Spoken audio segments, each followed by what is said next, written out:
വളരെ രഹസ്യമായിട്ടാണ് സീരിയൽ നടി ദർശന ദാസ് വിവാഹിതയായത്. അഭിനയിച്ചുകൊണ്ടിരുന്ന സീരിയലിലെ അസിസ്റ്റന്റ് ഡയറക്ടറുമായി ഇഷ്ടത്തിലായിരുന്ന നടി വീട്ടുകാരുടെ സമ്മതമില്ലാതെ ഒളിച്ചോടിപ്പോയി വിവാഹം കഴിക്കുകയായിരുന്നു. ആദ്യം രഹസ്യമാക്കി വെച്ചെങ്കിലും പിന്നീട് അനൂപിന്റെ വീട്ടുകാരുടെ സഹകരണത്തോടെ വിവാഹ റിസപ്ഷൻ ആഘോഷമായി നടത്തി. ഇപ്പോൾ മികച്ച താരദമ്പതിമാരായി മാറിയിരിക്കുകയാണ് താരങ്ങൾ. തങ്ങളുടെ പ്രണയകഥയും വീട്ടുകാരുടെ എതിർപ്പിനെ കുറിച്ചും താരങ്ങൾ വ്യക്തമാക്കിയിരിക്കുകയാണ്. അനൂപ് പറയുന്നത് ഇങ്ങനെയാണ്: എന്റെ ജീവിതത്തിൽ വലിയ ലക്ഷ്യങ്ങളൊന്നുമില്ലാതെ ബാംഗ്ലൂർ പഠിക്കുകയായിരുന്നു. ആ സമയത്തെ 2 സിനിമകളിൽ അസിസ്റ്റന്റ് ഡയറക്ടറായി വർക്ക് ചെയ്തു. ആ ഒരു എക്സ്പീരിയൻസ് വെച്ചിട്ടാണ് സീരിയലിൽ അസിസ്റ്റന്റ് ഡയറക്ടറായി എത്തുന്നത്. ആ സീരിയൽ ജീവിതത്തിൽ ഇത്രമാത്രം പ്രാധാന്യമുള്ളതായിരുന്നെന്നോ ജീവിതം മാറ്റിമറിക്കുമെന്നോ ഞാൻ സ്വപ്നത്തിൽ പോലും കരുതിയില്ലെന്നാണ് അനൂപ് പറയുന്നത്. ആ സീരിയലിന്റെ സെറ്റിൽ വെച്ചാണ് ജീവിതത്തിൽ ഒരിക്കലും പ്രതീക്ഷിക്കാത്ത ട്വിസ്റ്റ് നടക്കുന്നത്.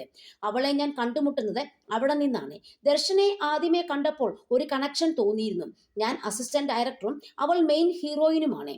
അതിന്റെ അഹങ്കാരം അവിടെ കാണിച്ചിരുന്നു. അതുകൊണ്ട് ഇഷ്ടം പറയാൻ പേടിച്ചു.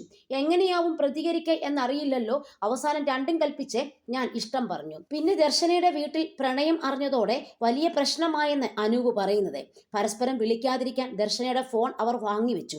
വീട്ടുകാർ അറിയാതെ അവൾക്കൊരു ഫോൺ കൊടുക്കാൻ പോയ ഞാൻ മതിൽ ചാടി. പക്ഷെ കഷ്ടകാലമായി ഞാൻ പോലീസ് പിടിയിലാവുകയും ചെയ്തുവെന്ന് വേദിയിൽ സംസാരിക്കവേ അനൂപ് പറഞ്ഞു.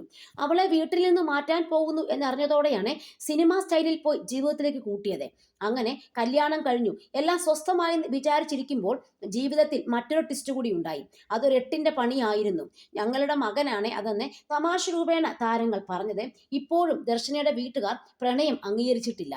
ഇതേ പ്രശ്നത്തിൽ തന്നെ തുടരുകയാണെന്നും താരദമ്പതികൾ പറയുന്നു. ദർശനയും അനൂപും പ്രണയകഥ പറഞ്ഞതിന് പിന്നാലെ ഇതൊരു സിനിമാ കഥ പോലെയുണ്ടല്ലോ എന്നാണ് സംവിധായകൻ ജോണി ആന്റണിയും നടി നിത്യദാസും പറഞ്ഞത്. ശരിക്കും ഒരു സിനിമ കണ്ടതുപോലെയുള്ള ഫീൽ ഉണ്ടെന്ന് അവതാരക അശ്വതി ശ്രീകാന്തും പറയുന്നു.